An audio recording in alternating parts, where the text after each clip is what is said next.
ರೆಡ್ಡಿ ಮನೆಯ ಮುಂದೆ ಯಾವ ಸ್ವರೂಪದಲ್ಲಿ ಗಲಾಟೆ ನಡೆದಿದೆ ಅನ್ನೋದಕ್ಕೆ ಇಡೀ ಕರ್ನಾಟಕವೇ ಸಾಕ್ಷಿಯಾಗಿದೆ. ಆದರೆ ಘಟನೆ ನಡೆದ ಸ್ಥಳದಲ್ಲಿ ಸಾಕ್ಷ್ಯಗಳ ಸಂಗ್ರಹ ಪ್ರಕ್ರಿಯೆಯನ್ನು ತನಿಖಾಧಿಕಾರಿಗಳು ಮಾಡ್ತಾ ಇದ್ದಾರೆ.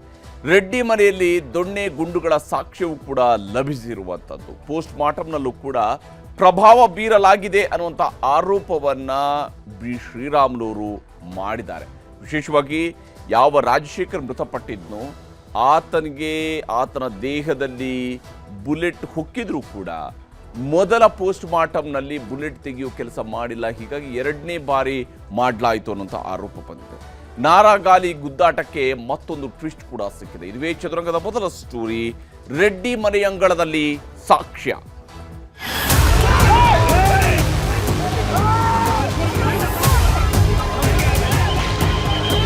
ಸುಮಾರು 5-6 ಮಂದಿ ಗನ್ಮೆನ್ಗಳು ಕೂಡ ಒಬ್ಬೊಬ್ಬರು 7-8 ಬಾರಿ ಅವರು ಫೈರಿಂಗ್ ಮಾಡಿರುವಂಥದ್ದು. ಒಂದು ಹಾಫ್ ಕಿಲೋಮೀಟರ್ದಲ್ಲಿ ಹತ್ತತ್ರ ಒಂದು 50 ಬುಲೆಟ್ ಫೈರ್ ಮಾಡಿದ್ದಾರೆ.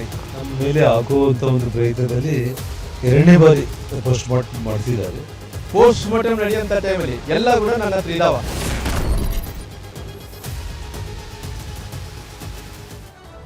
ಎಲ್ಲವೂ ನಮ್ಮ ಹತ್ರ ಇದೆ, ಎಲ್ಲ ಸಾಕ್ಷ್ಯಗಳು ನಮ್ಮ ಹತ್ರ ಇದ್ದಾವೆ ಅಂತ ಹೇಳ್ಕೊಂಡು ಒಂದು ಕಡೆ ಬಿ ಶ್ರೀರಾಮುಲು ಹೇಳ್ತಿದ್ದಾರೆ, ಮತ್ತೊಂದು ಕಡೆಯಲ್ಲಿ ಗಾಲಿ ಜನಾರ್ದನ ರೆಡ್ಡಿ ಹೇಳ್ತಾ ಇದ್ದಾರೆ. ಇದರ ನಡುವೆ ಜಿ ಜನಾರ್ದನ ರೆಡ್ಡಿ ಅವರ ಮನೆ ಮುಂದೆ, ಮನೆ ಸುತ್ತಮುತ್ತಲ ಪ್ರದೇಶಗಳಲ್ಲಿ ಸಂಪೂರ್ಣವಾಗಿ ಸಾಕ್ಷ್ಯಗಳನ್ನು ಸಂಗ್ರಹಿಸುವಂತಹ ಕೆಲಸವನ್ನು ತನಿಖಾಧಿಕಾರಿಗಳು ಮಾಡಿದ್ದಾರೆ. ಆ ಸಂದರ್ಭದಲ್ಲಿ ಗುಂಡುಗಳು ಕೂಡ ಪತ್ತೆಯಾಗಿರುವಂಥದ್ದು, ದೊಣ್ಣೆಗಳು ಪತ್ತೆಯಾಗಿರುವಂಥದ್ದು, ಹೊಸ ವಿಡಿಯೋಗಳು ಪತ್ತೆಯಾಗಿರುವಂಥದ್ದು, ಆ ವಿಡಿಯೋಗಳಲ್ಲಿ ಸಿಕ್ಕಿರುವಂತಹ ಹೊಸ ಸಾಕ್ಷ್ಯಗಳು, ಗಲಾಟೆಗೆ ಸಂಬಂಧಪಟ್ಟಂತೆ ಅದರ ಸುತ್ತಲೂ ಏನೇನು ನಡೆದಿದೆ ಅನ್ನೋದಕ್ಕೆ ಸಂಬಂಧಿಸಿದಂತೆ ಬಹಳಷ್ಟು ಸಾಕ್ಷ್ಯಗಳು ಈಗ ಸಿಗ್ತಾ ಇದ್ದಾವೆ. ಬಳ್ಳಾರಿ ದಂಗಲ್ಗೆ ದಿನದಿನವೂ ಹೊಸದಾದಂತಹ ಟ್ವಿಸ್ಟ್ಗಳು ಈಗ ಸಿಗ್ತಾ ಇರುವಂಥದ್ದು. ಮೊನ್ನೆ ಘಟನೆ ನಡೆದಲ್ಲಿಂದಲೂ ಕೂಡ, ಕಳೆದ 5 ದಿವಸಗಳಿಂದಲೂ ಕೂಡ ಈ ಘಟನೆಗೆ ಸಂಬಂಧಪಟ್ಟಂತೆ ಬಹಳಷ್ಟು ತಿರುವುಗಳು ಸಿಗ್ತಾ ಇದ್ದಾವೆ. ಜನಾರ್ದನ್ ರೆಡ್ಡಿ ಮನೆಯಲ್ಲಿ ದೊಣ್ಣೆ ಮತ್ತು ಬುಲೆಟ್ಗಳು ಪತ್ತೆಯಾಗಿರುವಂಥದ್ದು ಮತ್ತು ವಿಶೇಷವಾಗಿ ರಾಜಶೇಖರ್ ಪೋಸ್ಟ್ ಮಾರ್ಟಮ್ ಬಗ್ಗೆಯೂ ಕೂಡ ಅನುಮಾನವನ್ನು ಜನಾರ್ದನ್ ರೆಡ್ಡಿ ಹಾಗೆಯೇ ಬಿ ಶ್ರೀರಾಮುಲು ಅವರು ವ್ಯಕ್ತಪಡಿಸ್ತಾ ಇದ್ದಾರೆ. ಯಾವ ವ್ಯಕ್ತಿ ಮೃತಪಟ್ಟಿದ್ದಾನೋ, ಕಾಂಗ್ರೆಸ್ನ ಕಾರ್ಯಕರ್ತ ಮೃತಪಟ್ಟಿದ್ದಾನೋ, ಆತನ ಪೋಸ್ಟ್ ಮಾರ್ಟಮ್ನ ಸಂದರ್ಭದಲ್ಲೂ ಕೂಡ ಪ್ರಭಾವ ಬೀರಲಾಗಿದೆ ಅನ್ನುವಂಥ ನೇರ ಆರೋಪವನ್ನು ಬಿ ಶ್ರೀರಾಮುಲು ಮಾಡ್ತಾ ಇದ್ದಾರೆ. ನಮ್ಮ ಬಳಿ ಅದಕ್ಕೆ ಬೇಕಾದಂಥ ಸಾಕ್ಷ್ಯಗಳಿದ್ದಾವೆ ಅನ್ನುವಂತಹ ಮಾತನ್ನು ಹೇಳ್ತಾ ಇದ್ದಾರೆ. ಹಾಗಾದರೆ ಬಳ್ಳಾರಿಯಲ್ಲಿ ಅವತ್ತು ನಡೆದಿದ್ದು ಏನು, ಯಾವ ಸ್ವರೂಪದಲ್ಲಿ, ಮತ್ತು ಹೊಸ ವಿಡಿಯೋಗಳು ಹೇಳ್ತಾ ಇರುವಂತಹ ಹೊಸ ಕಥೆಗಳು ಏನು, ಈ ಹಳೆಯ ಘಟನೆಯ ಬಗ್ಗೆ ಹೊಸ ಕಥೆಗಳು ಏನೇನು ಹೊರ ಬರ್ತಾ ಇದ್ದಾವೆ, ಹೊಸ ವಿಡಿಯೋಗಳು ಏನೇನು ಸಿಗ್ತಾ ಇದ್ದಾವೆ, ಯಾವ ಸ್ವರೂಪದಲ್ಲಿ ಆ ದಿವಸ ಗಾಲಿ ಜನಾರ್ದನ ರೆಡ್ಡಿಯವರ ಮನೆಯ ಬಳಿಯಲ್ಲಿ ಗಲಾಟೆ ನಡೆದಿದೆ, ಯಾವ ಸ್ವರೂಪದಲ್ಲಿ ಜನಾರ್ದನ ರೆಡ್ಡಿಯವರ ಬೆಂಬಲಿಗರು ಮತ್ತು ಭರತ್ ರೆಡ್ಡಿಯ ಬೆಂಬಲಿಗರ ನಡುವೆ ಗಲಾಟೆ ನಡೆದಿದೆ ಅನ್ನೋದಕ್ಕೆ ಸಂಬಂಧಪಟ್ಟಂಥ ಸಾಕ್ಷಿಗಳು ಲಭಿಸ್ತಾ ಇದ್ದಾವೆ. ಇಲ್ಲಿ ವಿಶೇಷವಾಗಿ ಈ ಬಳ್ಳಾರಿ ದಂಗಲ್ನಲ್ಲಿ ಬಳ್ಳಾರಿಯ ಜನಾರ್ದನ್ ರೆಡ್ಡಿ ಮನೆ ಮುಂದಿನ ಗಲಾಟೆಯ ಎಕ್ಸ್ಕ್ಲೂಸಿವ್ ದೃಶ್ಯಗಳು ನ್ಯೂಸ್ 18 ಕನ್ನಡಕ್ಕೆ ಲಭ್ಯವಾಗಿದ್ದಾವೆ. ಬಳ್ಳಾರಿಯಲ್ಲಿ ಜನಾರ್ದನ ರೆಡ್ಡಿಯವರ ಮನೆ ಮುಂದೆ ನಡೆದಂತಹ ಗಲಾಟೆಗೆ ಸಂಬಂಧಪಟ್ಟಂತಹ ಎಕ್ಸ್ಕ್ಲೂಸಿವ್ ದೃಶ್ಯ, ಅಲ್ಲಿ ನಡೆದಂತಹ ದೊಂಬಿ ಗಲಾಟೆಗಳ ಎಕ್ಸ್ಕ್ಲೂಸಿವ್ ವಿಡಿಯೋ ಸಾಕ್ಷ್ಯಗಳು ಈಗ ನ್ಯೂಸ್ 18 ಕನ್ನಡಕ್ಕೆ ಲಭಿಸಿವೆ. ಈ ಸಾಕ್ಷ್ಯಗಳು ಹೊಸ ಸ್ವರೂಪದ ಕಥೆಗಳನ್ನು ಹೇಳ್ತಿದ್ದಾವೆ. ಅಂದರೆ ಕೆಲವರ ಕೈಗಳಲ್ಲಿ ಬಲವಾದಂಥ ದೊಣ್ಣೆಯನ್ನು ಹಿಡ್ಕೊಂಡು ಓಡಾಡ್ತಾ ಇರುವಂಥದ್ದು ಕೂಡ ಗೋಚರಿಸ್ತಾ ಇದೆ. ಇದು ಯಾವ ಖುಷಿಗಾಗಿ ತಂದಿದ್ರು ಅನ್ನುವಂತಹ ಪ್ರಶ್ನೆಯೂ ಕೂಡ ಇದ್ದೇ ಇದೆ. ಭರತ್ ರೆಡ್ಡಿ ಬೆಂಬಲಿಗರಷ್ಟೇ ಅಲ್ಲ, ಗಾಲಿ ಆಪ್ತರಿಂದಲೂ ಕೂಡ ದಾಂಧಲೆ ನಡೆದಿದೆ ಅನ್ನೋದಕ್ಕೆ ಸಂಬಂಧಪಟ್ಟಂತಹ ಉದಾಹರಣೆಗಳನ್ನು ಈ ವಿಡಿಯೋಗಳು ಹೇಳ್ತಾ ಇರುವಂಥದ್ದು. ಇಲ್ಲಿರುವಂತಹ ವಿಡಿಯೋಗಳು ಹೇಳ್ತಾ ಇರುವಂಥದ್ದು ನಮ್ಮ ಬಳಿಯಲ್ಲೂ ಕೂಡ ಆಯುಧಗಳಿದ್ದಾವೆ ಅನ್ನುವಂಥ ರೀತಿಯಲ್ಲಿ ಅವರು ಓಡಾಡ್ತಾ ಇದ್ರು. ಮತ್ತು ವಿಶೇಷವಾಗಿ ಗಾಲಿ ಜನಾರ್ದನ ರೆಡ್ಡಿ ಹಾಗೂ ಬಿ ಶ್ರೀರಾಮುಲು ಅವರ ಬೆಂಬಲಿಗರು ದಾಂಧಲೆಯನ್ನು ಎಬ್ಬಿಸಿರುವುದಕ್ಕೆ ಸಂಬಂಧಪಟ್ಟಂತಹ ಸಾಕ್ಷ್ಯಗಳು ಕೂಡ ಸಿಗ್ತಾ ಇದ್ದಾವೆ. ಒಂದು ಕಡೆಯಲ್ಲಿ ಭರತ್ ರೆಡ್ಡಿ ಬೆಂಬಲಿಗರು ದೊಡ್ಡ ದಾಂಧಲೆಯನ್ನು ಎಬ್ಬಿಸಿರುವಂಥದ್ದು, ಫೈರಿಂಗ್ ಮಾಡಿರುವಂಥ ಒಂದು ಭಾಗ. ಆದರೆ ಇಲ್ಲಿ ದೊಣ್ಣೆಗಳನ್ನು ಹಿಡಿದು ರೆಡ್ಡಿ ಮತ್ತು ರಾಮುಲು ಬೆಂಬಲಿಗರು ಕೂಡ ಬಂದಿದ್ರು ಅನ್ನೋದಕ್ಕೆ ಸಂಬಂಧಪಟ್ಟಂತಹ ಸಾಕ್ಷ್ಯಗಳು, ಆ ದಿವಸದ ಸಾಕ್ಷ್ಯಗಳು ಸಿಗ್ತಾ ಇದ್ದಾವೆ. ಭರತ್ ರೆಡ್ಡಿ ಗುಂಪಿನ ಮೇಲೆ ಖಾರದ ಪುಡಿ ಎರಚಿ ಗಲಾಟೆಯನ್ನು ನಡೆಸಿದ್ದಾರೆ. ಖಾರದ ಪುಡಿಯನ್ನು ಕೂಡ ಭರತ್ ರೆಡ್ಡಿ ಬೆಂಬಲಿಗರ ಮೇಲೆ ಎರಚಲಾಗಿದೆ. ಆ ಮೂಲಕವಾಗಿ ಹೊಡೆಯುವ ಪ್ರಯತ್ನವನ್ನು ಮಾಡಿದ್ದಾರೆ ಅಂತೇಳಿ. ಇನ್ನು ರೆಡ್ಡಿ ಆಪ್ತರಿಂದ ಪೆಟ್ರೋಲ್ ಬಾಂಬ್ಗಳನ್ನು ಎಸೆದಿದ್ದಾರೆ ಅನ್ನೋದಕ್ಕೆ ಸಂಬಂಧಪಟ್ಟಂಥದ್ದು ಕೂಡ ಸಾಕ್ಷ್ಯಗಳನ್ನು ಈಗಾಗಲೇ ತನಿಖಾಧಿಕಾರಿಗಳು ಸಂಗ್ರಹಿಸಿದ್ದಾರೆ. ರೆಡ್ಡಿ ಆಪ್ತರಿಂದರು ಪೆಟ್ರೋಲ್ ಬಾಂಬ್ಗಳನ್ನು ಎಸೆಯಲಾಗಿದೆ. ಯಾಕಂದರೆ ಪೆಟ್ರೋಲ್ ಬಾಂಬ್ ಹೆಂಗೆ ತಂದಿದ್ದಾರೆ ಅನ್ನೋದ್ರ ಬಗ್ಗೆ ಬಹಳ ವಿವರವಾಗಿ ಮೊನ್ನೆನೇ ಮೊದಲ ದಿವಸದ ಸುದ್ದಿಗೋಷ್ಠಿಯಲ್ಲೇ ಬಿ ಶ್ರೀರಾಮುಲು ಅವರು ಹೇಳಿದರು. ಆದರೆ ಈ ಪೆಟ್ರೋಲ್ ಬಾಂಬ್ಗಳನ್ನು ಇಲ್ಲಿ ಈ ಕಡೆಯಿಂದ ಕೂಡ ತರಲಾಗಿತ್ತು ಅನ್ನೋದಕ್ಕೆ ಸಂಬಂಧಪಟ್ಟಂಥ ಸಾಕ್ಷಿಗಳು ಕೂಡ ಸಿಕ್ಕಿದ್ದಾವೆ. ಅದನ್ನು ಎಸೆಯಲಾಗಿದೆ ಅನ್ನುವಂಥದ್ರ ಬಗ್ಗೆಯೂ ಕೂಡ ಆರೋಪಗಳು ವ್ಯಕ್ತವಾಗ್ತಾ ಇರುವಂಥದ್ದು. ಇಲ್ಲಿ ಈ ದೃಶ್ಯಗಳು ಹೇಳ್ತಾ ಇರುವಂತಹ ಕಥೆಯನ್ನು ನಾವು ಗಮನಿಸಬೇಕು.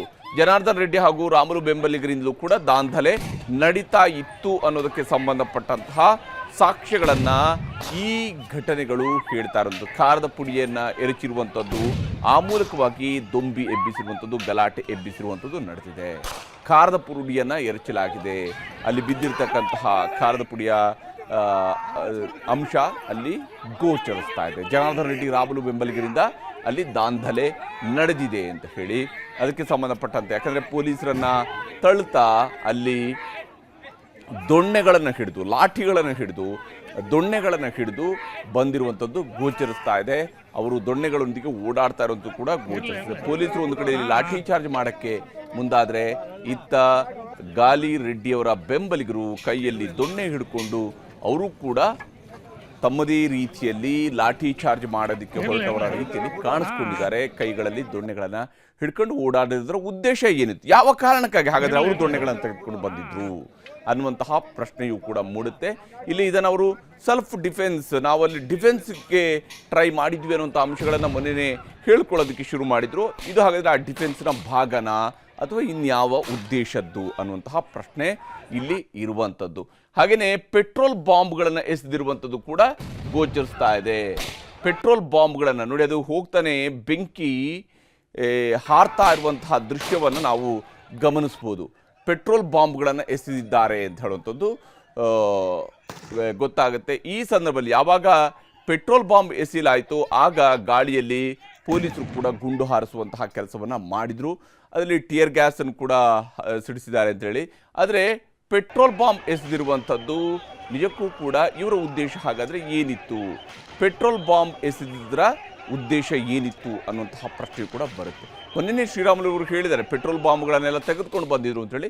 ಆದರೆ ಅವರು ಹೇಳಿದಂತಹ ಮಾತು ಹೇಗಿತ್ತು ಅಂತಂದರೆ ಅದು ಕೇವಲ ಭರತ್ ರೆಡ್ಡಿ ಅವರ ಕಡೆಯವರು ಪೆಟ್ರೋಲ್ ಬಾಂಬ್ಗಳನ್ನು ತಗೊಂಡು ಬಂದಿದ್ರು ಅಂತೇಳಿ. ಆದರೆ ಇಲ್ಲಿ ಪೆಟ್ರೋಲ್ ಬಾಂಬನ್ನು ಎಸೆದಿರುವಂತಹ ದೃಶ್ಯ ಗೋಚರಿಸ್ತಾ ಇದೆ. ಮತ್ತೊಂದು ಕಡೆಯಲ್ಲಿ ಭರತ್ ರೆಡ್ಡಿ ಬೆಂಬಲಿಗರು ಸತೀಶ್ ರೆಡ್ಡಿಯ ಅಂಗರಕ್ಷಕ ಈತ ಫೈರಿಂಗ್ ಮಾಡ್ತಾ ಇರುವಂತಹ ದೃಶ್ಯವು ಕೂಡ ಗೋಚರಿಸುತ್ತೆ.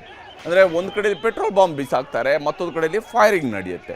ಇವೆರಡೂ ಕೂಡ ಅಲ್ಲಿ ನಡೆದಿದೆ ಅಂತ ಹೇಳಿ ಇದರ ನಡುವೆನೇ ಒಬ್ಬ ಯುವಕ ಸಾವಿಗೀಡಾಗಿರುವಂಥದ್ದು. ಇದರ ಬಗ್ಗೆ ಜನಾರ್ದನ್ ರೆಡ್ಡಿ ಅವರು ಕೂಡ ಮಾತನಾಡಿದರೆ ತೋರಿಸ್ತೀವಿ. ರಾಜ್ಯದ ಉಪಮುಖ್ಯಮಂತ್ರಿಯಾಗಿ ಮುಖ್ಯಮಂತ್ರಿ ಆಗ್ಬೇಕಂತ ಕನಸ್ಕೊಂಡಿರೋ ನೀವು ಒಂದು ಜವಾಬ್ದಾರಿ ಸ್ಥಾನದಲ್ಲಿ ಇದ್ಕೊಂಡು ಒಂದು ಕಾನೂನು ಬಗ್ಗೆ ಗೌರವ ಇಲ್ದಂಗೆ ಬೀದಿಯಲ್ಲಿ ಹೋಗುವಂಥ ಒಬ್ಬ ಸಾಮಾನ್ಯ ರೌಡಿ ಕೂಡ ಕಾನೂನು ಬಗ್ಗೆ ಅರಿವಿರ್ತದಾಗಲಿ ನಿಮಗೆ ಅರಿವಿರಬೇಕಲ್ಲ. ಆಮೇಲೆ ಬೆಳಗ್ಗೆಯಿಂದ ಕೂಡ ಕೆಲವು ವಿಡಿಯೋಗಳು ವೈರಲ್ ಆಗ್ತವೆ. ತಮ್ಮ ಮನೆಯಲ್ಲಿ ಕೂಡ ಕೆಲವು ದೊಣ್ಣೆಗಳು ಸಿಕ್ಕಿದೆ ಅಂತೇಳಿ ಸೋಷಿಯಲ್ ಮೀಡಿಯಾದಲ್ಲಿ ಹರಿದಾಡ್ತಾರೆ. ಮೀಡಿಯಾಗೆ ಬಿಡುಗಡೆ ಮಾಡ್ಬೋದಲ್ಲ. ನಮ್ಮ ಮನೆ ಕಾಂಪೌಂಡ್ ಒಳಗಡೆ ಬಂದರೆ ನೀವೆಲ್ಲ ಇಲ್ಲೇ ಇದ್ದೀರಲ್ಲ ಬಸವರಾಜ್, ತಾವೆಲ್ಲ ಇಲ್ಲೇ ಇದ್ದಾಗ ನಿಮ್ಮ ಕಣ್ಣು ಮುಂದೆನೇ ಎಲ್ಲ ಆಗಿದೆಯಲ್ಲ. ಪೊಲೀಸರು ನಿನ್ನೆಲ್ಲ ಬಂದು ಸ್ಪೆಷಲ್ ಸ್ಕ್ವಾಡ್ ಎಲ್ಲ ಬಂದೋಗಿದೆ, ಮತ್ತು ಪಂಚನಾಮ ಮಾಡ್ಕೊಂಡು ಹೋಗಿದ್ದಾರೆ, ಬಾಂಬ್ ಸ್ಕ್ವಾಡ್ಗಳು ಬಂದಿದೆ. ಅವರು ಏನು ಹಾಕಿದ್ದಾರೆ ಇವತ್ತು, ಕಲ್ಲು ಬಾಟಿಲ್ಸ್ ಪೆಟ್ರೋಲ್ ತುಂಬಿ ಮನೆ ಮೇಲೆ ನೀವು ಹೋಗಿ ಬಾಟಿಲ್ಸ್ ನೋಡ್ರಿ, ನೀವು ಪೆಟ್ರೋಲ್ ಎಲ್ಲ ಹೇಗೆ ಹಾಕಿದ್ದಾರೆ, ಕಲ್ಲುಗಳು ಹೇಗೆ ತೂರಾಟ ಮಾಡಿದ್ದಾರೆ. ಹೀಗೆ ತಮ್ಮ ಮನೆ ಮೇಲೆ ಬಂದು ಬಿದ್ದಿರುವಂತಹ ಕಲ್ಲುಗಳು ಅಥವಾ ಪೆಟ್ರೋಲ್ ಬಾಂಬ್ ಇವೆಲ್ಲವೂ ಕೂಡ ನಮ್ಮ ಮನೆ ಮೇಲೆ ಬಂದು ಬಿದ್ದಿದೆ, ನಮ್ಮ ಕಡೆಯಿಂದ ಅಲ್ಲ. ಅವ್ರು ಬೇಕಿದ್ರೆ ಅವರ ಬಳಿಯಲ್ಲಿ ವಿಡಿಯೋಗಳಿದ್ದರೆ ಅದನ್ನು ಮಾಧ್ಯಮಕ್ಕೆ ಬಿಡುಗಡೆ ಮಾಡ್ಕೊಳ್ಳಿ ಅನ್ನುವಂತಹ ಮಾತುಗಳನ್ನು ಜನಾರ್ದನ್ ರೆಡ್ಡಿ ಅವರು ಹೇಳಿದ್ದಾರೆ.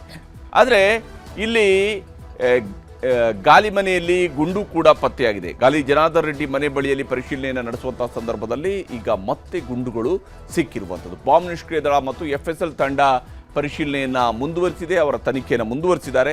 ಜನಾರ್ದನ್ ರೆಡ್ಡಿ ನಿವಾಸದ ಬಳಿಯಲ್ಲಿ ಸಾಕಷ್ಟು ದೊಣ್ಣೆಗಳು ಪತ್ತೆಯಾಗಿದ್ದಾವೆ, ಬಹಳಷ್ಟು ದೊಣ್ಣೆಗಳು ಕೂಡ ಅಲ್ಲಿ ಪತ್ತೆಯಾಗಿದ್ದಾವೆ. ರೆಡ್ಡಿ ಮನೆ ಬಳಿಯ ರಸ್ತೆಯಲ್ಲಿ ಮತ್ತೊಂದು ಬುಲೆಟ್ ಕೂಡ ಪತ್ತೆಯಾಗಿದೆ. ಮತ್ತೊಂದು ಬುಲೆಟ್ ರೆಡ್ಡಿ ಮನೆಯ ರಸ್ತೆಯಲ್ಲಿ ಪತ್ತೆಯಾಗಿದೆ. ಸಿಕ್ಕಿರುವಂಥದ್ದು 9mm ಬುಲೆಟ್. ಇದು ಯಾರ ಗನ್ನದ್ದು ಅನ್ನೋದರ ಬಗ್ಗೆಯೂ ಕೂಡ ಪರಿಶೀಲನೆ ನಡೆಸಲಾಗ್ತಾ ಇದೆ. 9mm ಬುಲೆಟ್ ಅಲ್ಲಿ ಸಿಕ್ಕಿದೆ.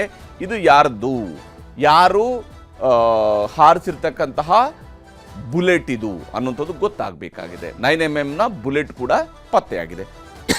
ಇದು ಜನಾರ್ದನ್ ರೆಡ್ಡಿ ಅವರ ನಿವಾಸದ ಬಳಿಯಲ್ಲಿ ಸಿಕ್ಕಿರುವಂತಹ ಮತ್ತೊಂದು ಗುಂಡು.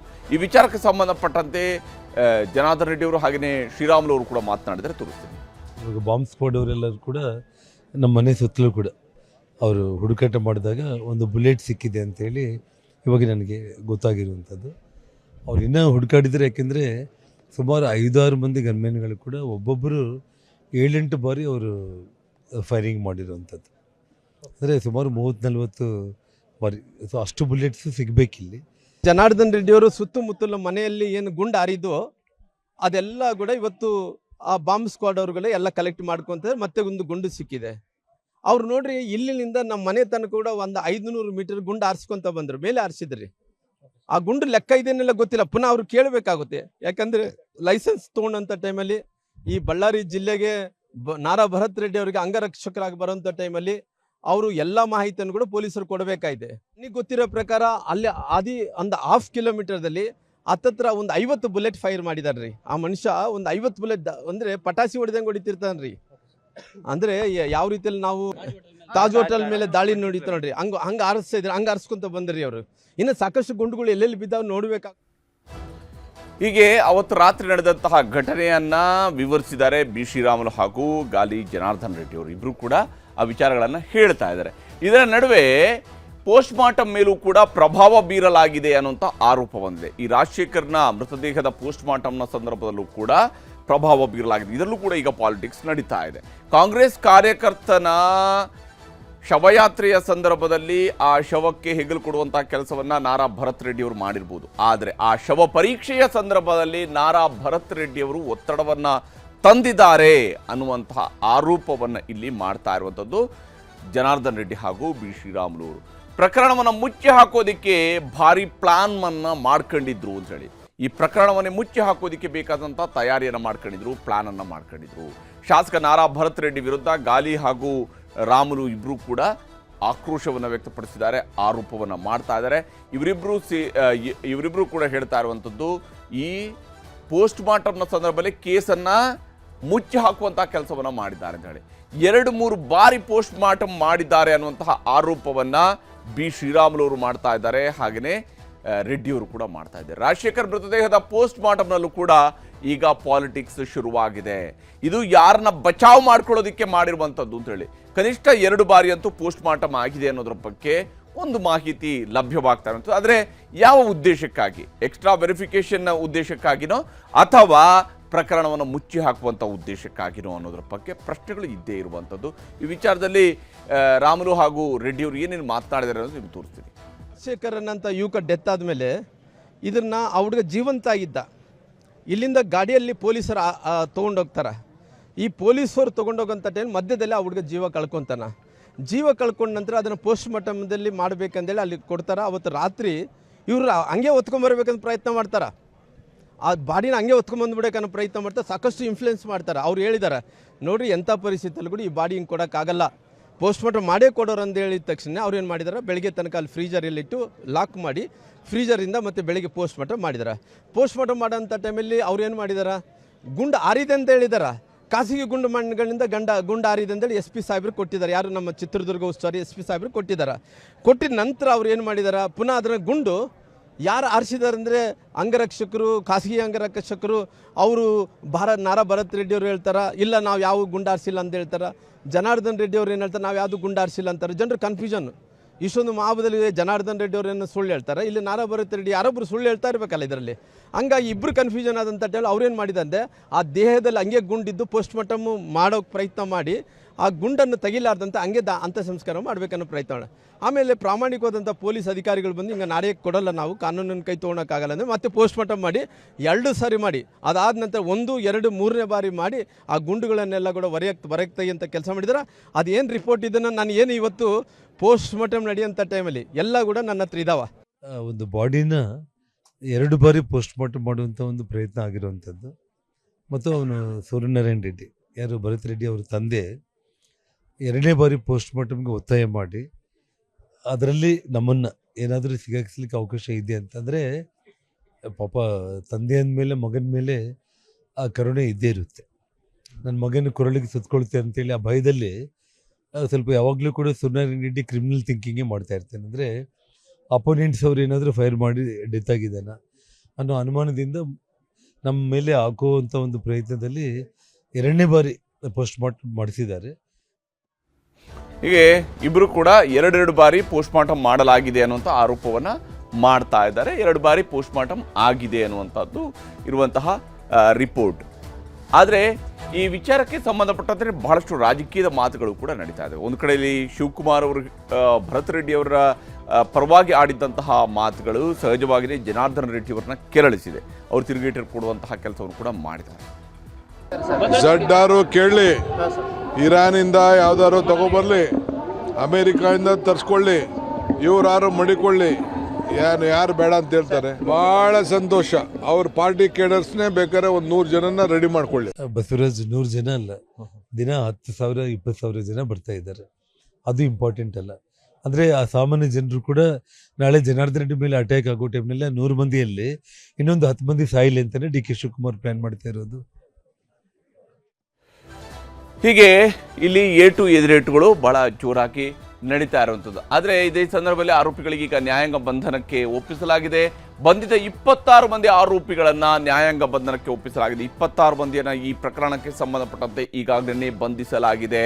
ಇಲ್ಲಿ ಗುಂಡು ಹಾರಿಸಿರ್ತಕ್ಕಂತಹ ಗನ್ಮ್ಯಾನ್ ಸೇರಿದಂತೆ ಒಟ್ಟು 26 ಮಂದಿಯನ್ನು ಈಗ ನ್ಯಾಯಾಂಗ ಬಂಧನಕ್ಕೆ ಒಪ್ಪಿಸಲಾಗಿದೆ.